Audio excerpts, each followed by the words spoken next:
നമ്മുടെ ദൗർഭാഗ്യമൊന്ന് നോക്കൂ. നാം നമ്മുടെ പ്രഭുവിനോട് ഇന്നുവരെ ഒന്നും ആവശ്യപ്പെട്ടിട്ടില്ല. ഇപ്പോൾ പ്രഭു നമ്മുടെ മുന്നിൽ വന്നപ്പോൾ ആവശ്യപ്പെടാനുള്ള സാഹചര്യം ഉണ്ടായി. അങ്ങനെ ആവശ്യപ്പെടേണ്ടി വന്നു. ഇപ്പോൾ തോന്നുന്നത് എന്തെന്നാൽ നമുക്ക് അദ്ദേഹത്തെ ഇവിടെ വന്ന് നേരിൽ ദർശിക്കണമെന്ന ആഗ്രഹം തോന്നുവാൻ പാടില്ലായിരുന്നുവെന്ന്. ആരെയാണ് കുറ്റപ്പെടുത്തേണ്ടതെന്ന് മനസ്സിലാകുന്നില്ല. എങ്ങനെയാണ് നമ്മുടെ പുത്രനായ ബാലശിവ ആ ഭീകരനായ രാക്ഷസനെ നേരിടാൻ പോകുന്നതെന്നറിയില്ല.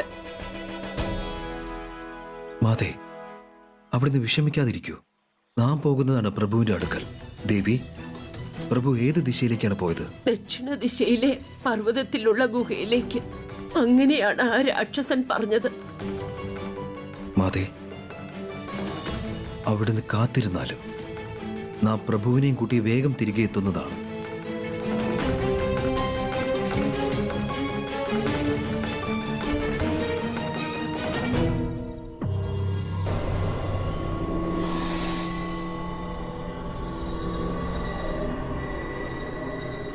ഈ ഗുഹയിലേക്കാണ് നമ്മുടെ പ്രഭു വന്നിരിക്കുന്നത്.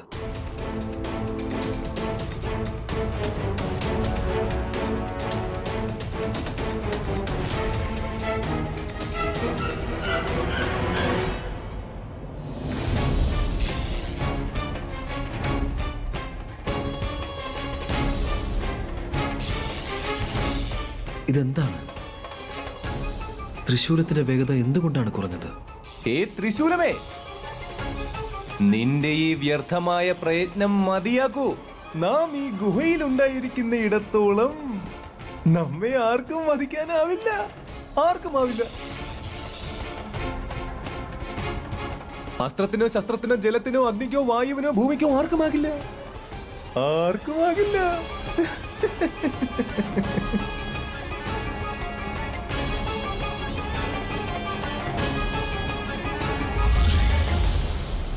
ഇനി കണ്ടോളൂ.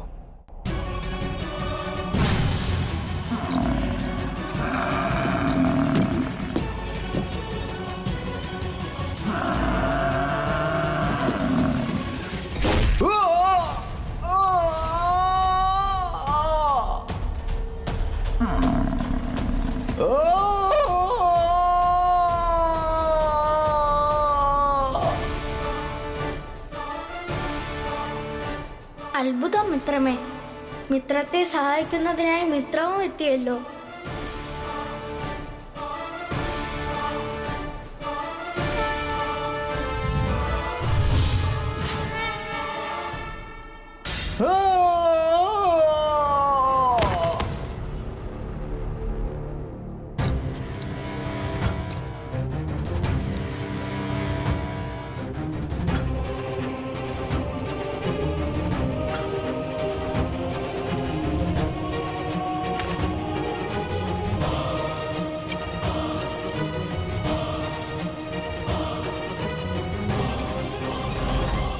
മഹാദേവ, അവൻ രക്ഷപ്പെടുകയാണ്. ആ ദുഷ്ടൻ ഇനിയും ജീവിച്ചിരിക്കുകയാണെങ്കിൽ നമ്മെ പോലുള്ള ബാലകരെ എപ്പോഴും ഉപദ്രവിച്ചുകൊണ്ടേയിരിക്കും. മാതാക്കൾക്ക് പുത്രവിയോഗത്തിന്റെ ദുഃഖം ഉണ്ടായിക്കൊണ്ടേയിരിക്കും. അവനെ വധിച്ചാലും പ്രഭു. വേണ്ട സുകർണ. രക്ഷപ്പെടാൻ ശ്രമിക്കുന്നവരെ ആക്രമിക്കുന്നത് വീരന്മാരുടെ ആദർശത്തിന് എതിരാണ് സുകർണ. വരൂ, നിന്റെ മാതാവ് ഇപ്പോൾ നിന്നെ പ്രതീക്ഷിച്ച് കാത്തിരിക്കുന്നുണ്ടാകും.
ദുഷ്ടപ്രവർത്തികളുടെ അന്ത്യസമയം എപ്പോഴാണെന്ന് തീരുമാനിക്കപ്പെട്ടിട്ടുണ്ടാവില്ല. പക്ഷേ പ്രത്യാഘാതങ്ങൾ തീർച്ചയായും തീരുമാനിക്കപ്പെട്ടിട്ടുണ്ടാവും. ഒരു മോശം പ്രവൃത്തിയുടെ അനന്തരഫലങ്ങൾ എല്ലായ്പ്പോഴും മോശമാണ്.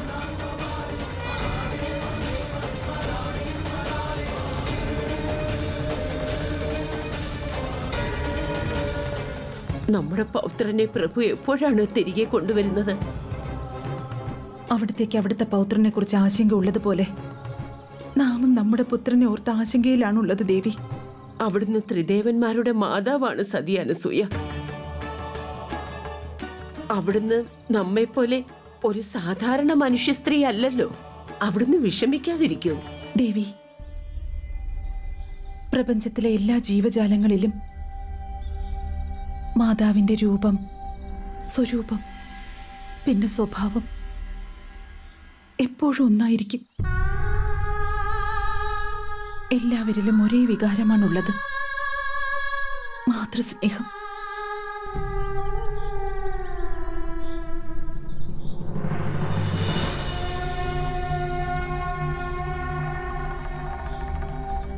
മാതേ, മിത്രം എത്തിയിരിക്കുകയാണ്.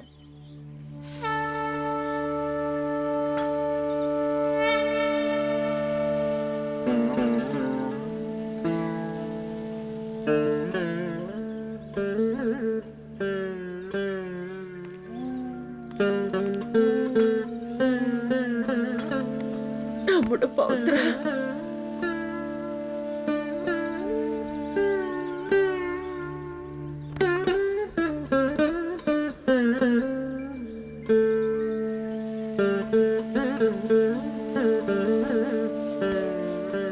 ശിവ, നീ സുരക്ഷിതനായിട്ടില്ലേ? അതെ മാതേ.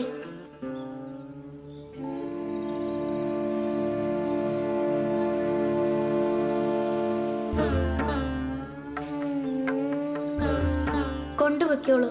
നാം അവിടുത്തെ പൗത്രനെ സുരക്ഷിതനായി എത്തിച്ചിരിക്കുകയാണ്. നമ്മുടെ ജീവിതം ധന്യമായി പ്രഭു.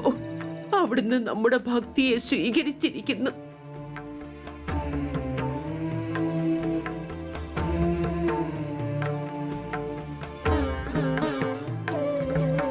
പോകാം മാതേ.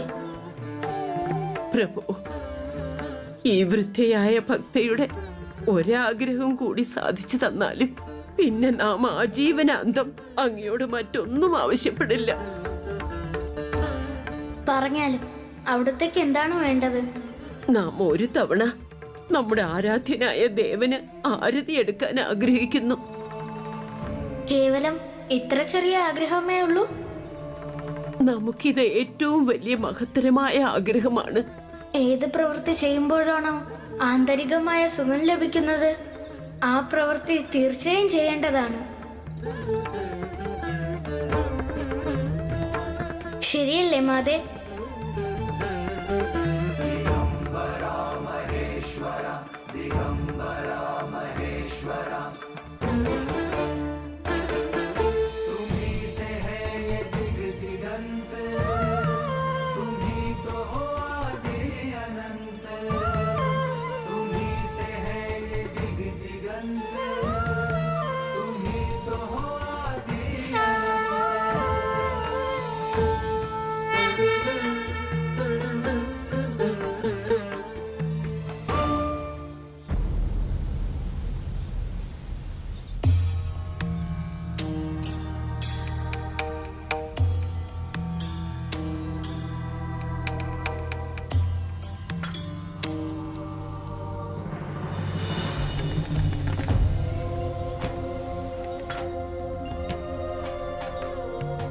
അവിടത്തേക്ക് സ്വാഗതം മിത്രമേ. ക്ഷമ ചോദിക്കുകയാണ് അവിടത്തേക്ക് കാത്തിരിക്കേണ്ടി വന്നതിന്. ഇല്ല മിത്രമേ, പ്രിയപ്പെട്ടവർക്കായുള്ള കാത്തിരിപ്പ് വിഷമിപ്പിക്കുന്നതല്ല. അപ്പോഴാണ് ഭാവിയിൽ വരാൻ പോകുന്ന സുഖാനുഭവങ്ങളുടെ സുഖകരമായ അനുഭൂതി അറിയാൻ സാധിക്കുന്നത്. നാം കഥ ആരംഭിക്കുകയാണ്. ശരി മിത്രമേ, വേഗം വന്നാലും ഇരുന്നാലും. വരൂ മൂഢ, വരൂ. കഥ ആരംഭിക്കുന്നതാണ്. അതെ മിത്രമേ, ആരംഭിച്ചാലും. ശിവൻ പുഞ്ചിരിക്കുന്നത് സതി കണ്ടതിനു ശേഷം പിന്നീട് എന്താണ് ഉണ്ടായതെന്ന് പറഞ്ഞാലും മിത്രമേ. അന്ന് ആദ്യമായി സതിക്ക് ശിവന്റെ മുഖത്ത് പുഞ്ചിരി കാണാൻ സാധിച്ചു.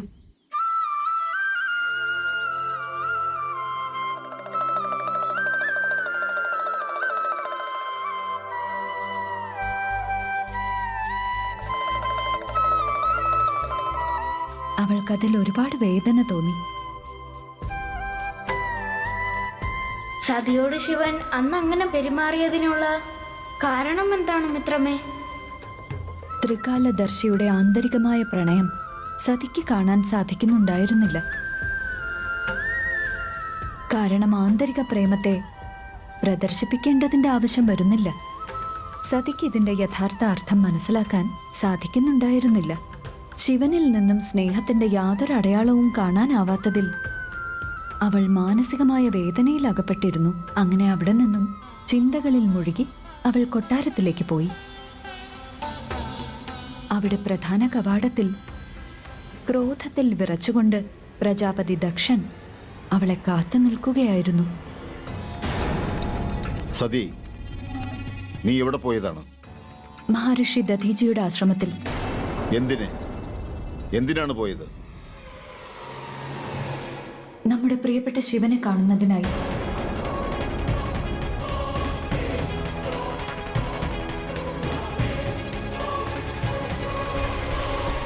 നാം അരുതെന്ന് പറഞ്ഞതിന് ശേഷവും അവൻ നമ്മുടെ ശത്രുവാണെന്ന് അറിഞ്ഞിരുന്നിട്ട് കൂടിയും. പക്ഷെ നമുക്ക് അദ്ദേഹത്തോട് പ്രണയമാണ്. സതി, ക്രോധിക്കാതിരുന്നാലും പ്രജാപതി, സതിയും ശിവനും പരസ്പരം ഒന്നിക്കേണ്ടവർ തന്നെയാണ്. വേർപെടുകയുമില്ല, വേർപെടുത്താനാവുകയുമില്ല. ഇവരുടെ ഒത്തുചേർന്ന് തടസ്സമുണ്ടാക്കുന്നത് ഉചിതമല്ല. സത്യത്തിൽ അത് അപരാധമാണ്. അപരാധി ആ കാവാലികനാണ്. അവനവന്റെ മായാശക്തികളാൽ നമ്മുടെ പുത്രിയെ അവന്റെ നിയന്ത്രണത്തിലാക്കിയിരിക്കുകയാണ്, വിദ്രോഹിയാക്കിയിരിക്കുകയാണ്. ക്ഷമിച്ചാലും പിതാശ്രീ, പ്രണയിക്കുന്നത് വിദ്രോഹമല്ല. ഇനി അവിടുത്തെ ദൃഷ്ടിയിൽ പ്രണയം അപരാധമാണെങ്കിൽ, പ്രണയിക്കുന്നവർ വിദ്രോഹികളാണെങ്കിൽ നാം വിദ്രോഹി തന്നെയാണ്, വിദ്രോഹിയാണ്.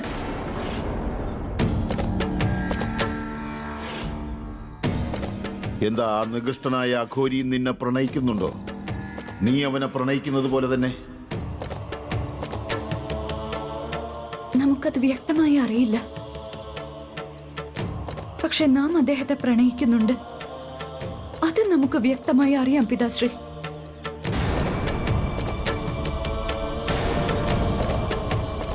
തിരിച്ചു കിട്ടാത്ത പ്രണയത്തിന് യാതൊരു നിലനിൽപ്പും ഉണ്ടാവില്ല പുത്രി. തിരിച്ചു കിട്ടാത്ത പ്രണയത്തിന് ദുഃഖമാണ് ഫലം. അതിനാൽ അവനെ മറന്നേക്കൂ. അസംഭവ്യമാണ് അദ്ദേഹത്തെ മറക്കുന്നത് പിതാശ്രീ. നമ്മുടെ ഹൃദയത്തിന് മേൽ നമുക്ക് യാതൊരു അധികാരവുമില്ല, ശിവന്റേതാണ്.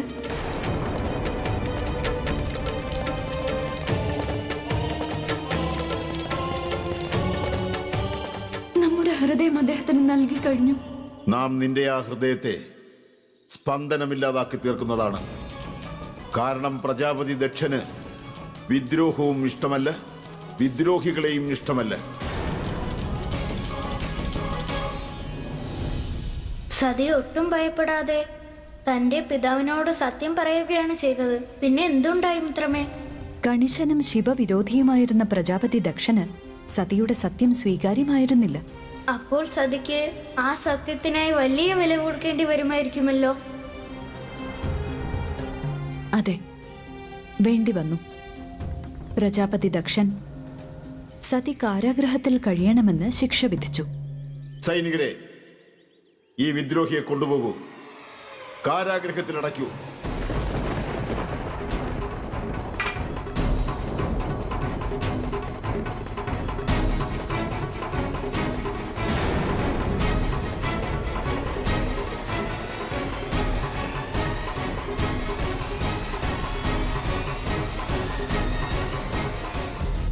സതി തന്റെ ശിവനു വേണ്ടി എന്തു വിലയും നൽകാൻ, എന്ത് കഷ്ടതകളും സഹിക്കാൻ തയ്യാറായിരുന്നു.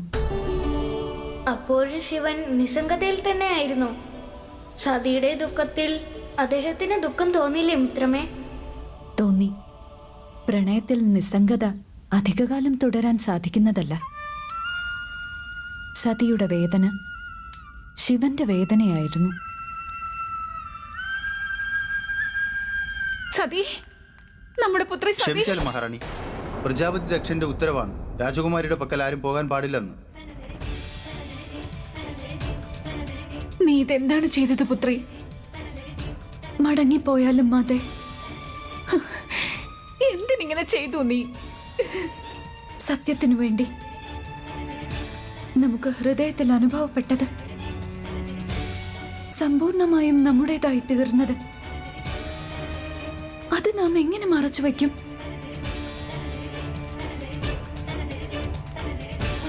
നിനക്കിതെല്ലാം മറക്കാൻ സാധിക്കില്ലെന്നാണോ പുത്രി?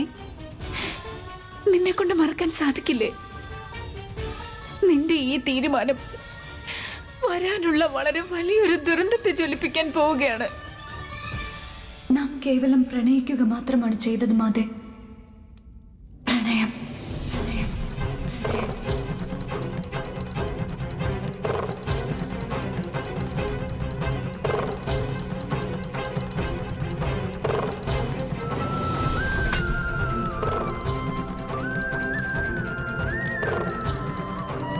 നമുക്ക് വിഷമങ്ങൾ ഉണ്ടാകുമ്പോൾ അവിടുന്ന് സ്വയം നമ്മെ രക്ഷിച്ചിരുന്നു ശിവ. ഇത്തവണയും അത് ഉണ്ടാകുമെന്നാണ് നമ്മുടെ ഹൃദയം പറയുന്നത്. അങ്ങയുടെ നിസ്സംഗതയുടെ കാരണം, ഉദാസീനതയുടെ രഹസ്യം നമുക്കറിയേണ്ടതുണ്ട്. അങ്ങ് നമ്മെ വേണമെങ്കിൽ തിരസ്കരിച്ചുകൊള്ളൂ. പക്ഷെ നമുക്ക് സത്യം എന്തെന്ന് അറിയേണ്ടതുണ്ട്. നമ്മുടെ ഓരോ ശ്വാസവും അങ്ങയുടേതായി അനുഭവപ്പെടുന്നു. നമ്മുടെ ഈ സമ്പൂർണ്ണ ജീവിതവും അങ്ങേക്ക് സമർപ്പിതമാണ്. നമുക്കറിയേണ്ടതുണ്ട് ശിവ. അങ്ങനെ എന്താണ് നമ്മെ അങ്ങിൽ നിന്നും അകറ്റി നിർത്തുന്നത്?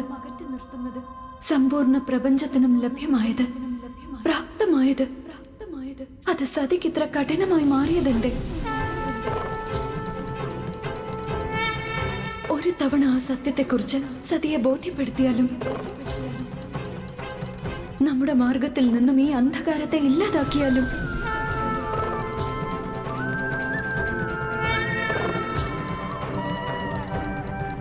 ഒരു തവണ വന്നാലും ശിവ,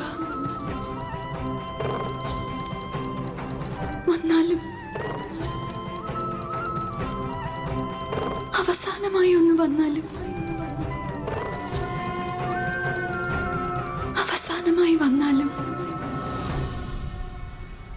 എന്താ മിത്രമേ, സതിയുടെ ഈ അവസ്ഥയിലും ശിവൻ നിർവികാരനായിരുന്നുവോ?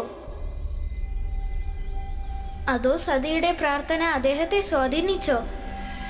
വാസ്തവത്തിൽ സതിയും ശിവനും രണ്ടു വ്യത്യസ്ത വ്യക്തികളായിരുന്നില്ല മിത്രമേ. അതിനാൽ സതിയുടെ വേദനകൾ ശിവന്റെ ഹൃദയത്തിലും അനുഭവപ്പെട്ടു.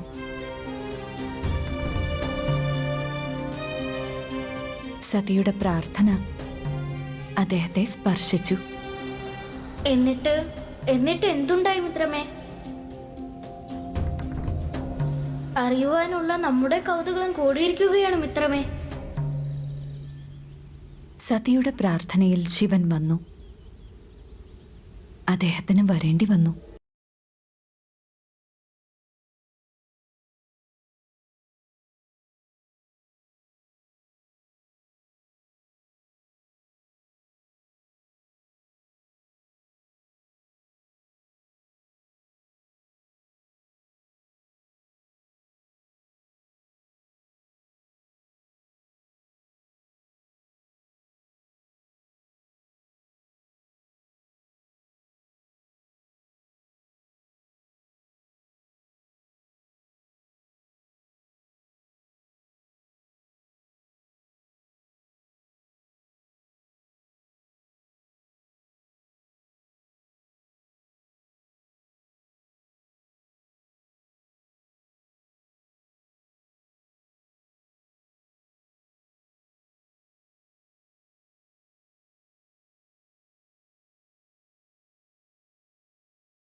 ഞങ്ങൾക്കറിയാമായിരുന്നു ശിവ.